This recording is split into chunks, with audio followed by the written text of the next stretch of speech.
information cycle promises correction and updates and refines reports as more facts become available. This is the world media standard. Jamaica should not ally with the few remaining regressive regimes to control information flow at the outset. Given instant deadlines, demands by the public that the members of this House represent, whose expectations are driven by constantly improving technological capabilities, availability of satellite transmission, the advancement of broadband and mobile wireless technologies, the granting of cable licenses by government, and internet access, the local media is required to be as timely as possible, measured by the example set by exposure to first world media. Additionally, the public demand on the media, which mandates the expansion of our reach globally, cannot be achieved by placing reporters, cameras, etc. in far-off countries, given the constraints of our resource base. Our provision of global news is therefore achieved by subscribing to wire services and news agencies worldwide, which furnish content of which we have very little control in the first instance of publication. The importance, therefore, of a wire service, primary source, and innocent dissemination defense against charges of defamation is critical for pragmatic operation of global news sourcing. Of course, following the best international practices, Jamaica needs to encourage, indeed take measures to enforce fair practices such as settlements going before courts, to avoid lengthy trials, with provisions such as offers of amends and the definitions of triviality, summary rulings by the judges, all of which have certainly Honorable Enriquez will in fact cover. Using the libel suits in a lot of instances really does so sometimes to stifle comment and to prevent further comment until certain other or hidden agendas are achieved. Of all the points that have been made about the fundamental importance of good business practice and a reasonable bottom line in the media in ensuring fulfillment of public service role, none is more impactful on the viability of the media than the realization that the high cost of defending every action against a media house is prohibitive and will by itself bankrupt most, if not all, media houses. This bankruptcy could occur even before the imposition of uninformed, sometimes emotional, sometimes irresponsible and unconscionable awards for damages in libel suits. This honored audience will hear of the many cases in which awards and damages are overturned and reduced in higher courts. In these reports, there is usually no mention made of the costs and time consumed in the defense of a suit and in the appeal process that follows. Consequently, there is little general awareness of the chilling effect on the publishers who could face bankruptcy even if the media house is successful in its defense of the publication.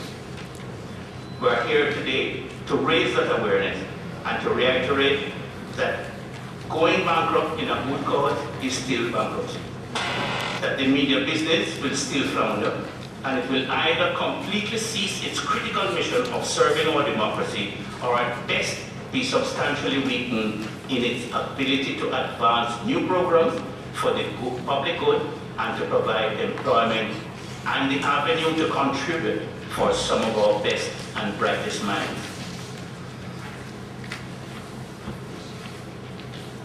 You will hear also from Learned Council about the question of shifting the burden of proof, and I will not go into it at this point.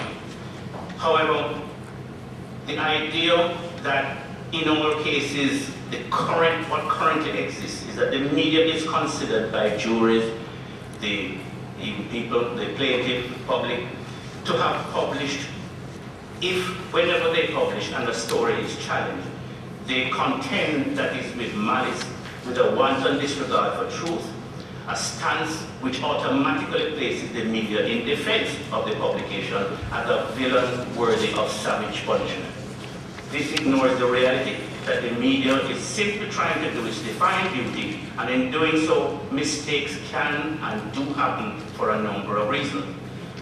Those that argue for the maintenance of the status quo remain in the dark ages and are reluctant to admit that the state of corruption, injustice, and abuse of privilege in our society require bold steps to expose and indeed change the culture of protectionism. The perpetrators of this insidious malady from which the informal-led culture is spawned are the minority criminals element in the society who wish to subjugate the vulnerable. We implore this House not to join them. It is fallacious to think that this condition exists, that somehow every journalist and newsroom in the media houses operate with some heinous hidden agenda to destroy public officials.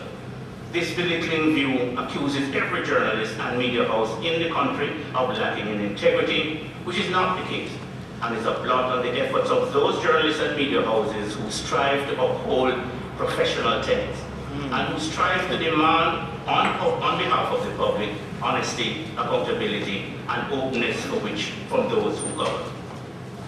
I implore your committee, Madam Chairman, to view these suggested innovations in our defamation law as timely and progressive improvements which will assist our very special nation to maintain its global leadership in the developing world, for informed wisdom and intellectual rigor, and as an impartial watchdog of the more economically advanced nations through the general enhancement of education and free speech of our entire population.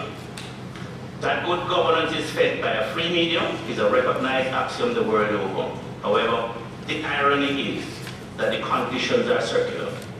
Good government and fair laws are required to support the conditions that allow a free media, which in turn will then continue to reinforce good governance and integrity of public officials.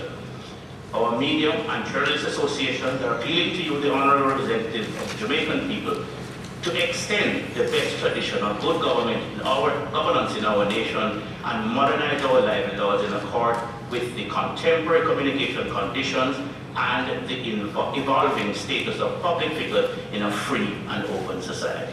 Thank you very much, Madam Chair.